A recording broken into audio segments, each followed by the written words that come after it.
Hi అండి, welcome to my channel. ఈరోజు నేను పాకం లేకుండా పొంగడం ఎలా చేయాలో చూపిస్తాను. దానికోసం నేను ఒక పావు కేజీ రేషన్ రైస్ తీసుకున్నాను. 3 సార్లు కడిగేసి మళ్ళీ మంచినీళ్ళు వేసి నానబెట్టుకున్నాను. రాత్రి నానబెట్టుకున్నాను, మార్నింగ్ మనం చేసుకోవచ్చు.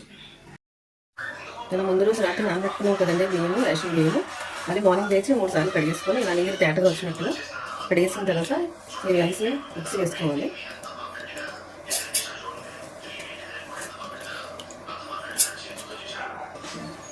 రెండు లవంగాలు వేస్తున్నాను.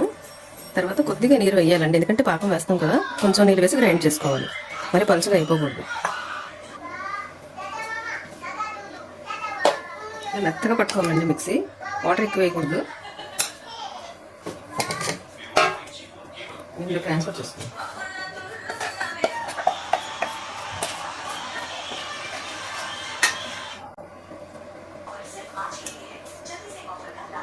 ఈ కన్సిస్టెన్సీలో ఉండాలి.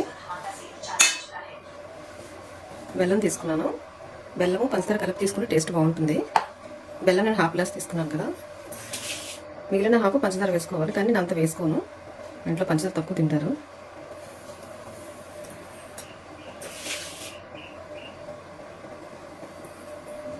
సరిపోతుందండి బెల్లం కరిగేసరికి ఆ తీపి.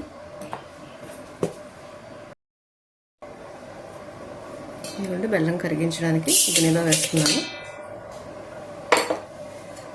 కొద్దిగా నీరు వేయాలండి, ఎక్కువ వేయకూడదు. ఏదో అలా తడిచినట్టుగా.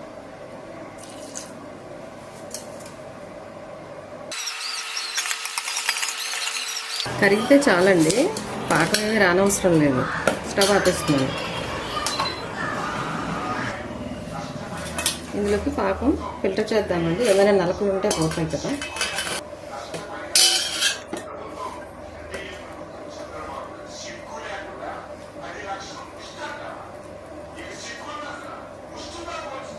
ఇక్కడ చూడండి నలకలు ఎలా ఉన్నాయో ఇందులో.